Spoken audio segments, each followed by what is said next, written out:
Ayan, nandito po tayo, nasa Explorers po tayo ngayon, may tatanungin tayo mga kabataan ngayon.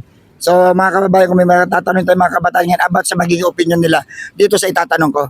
Hello ma'am, hello po. Ma'am, sino po sasagot? Kayo po ba ma'am? Okay.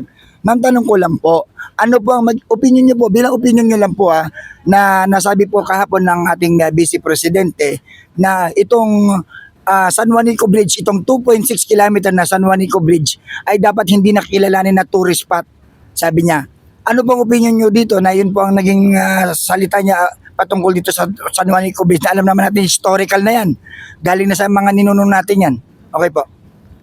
Sa akin po di pa ako sang-ayon na hindi po siya kilalanin kasi part po siya ng Pilipinas and dapat po proud po tayo sa ganun na tayo po yung merong longest na tulay sa Pilipinas. Then para po sa mga next generation, makilala rin po yung kung ano yung meron yung Pilipinas po na may pagmamalaki po natin. Wala naman pong mangyayari o mawawala kung ano nila, kung tatanggalin po nila yun eh. Kung baga parang magiging kabawasan pa po yun sa sa isa sa magandang lugar sa Pilipinas or napatayo po sa Pilipinas.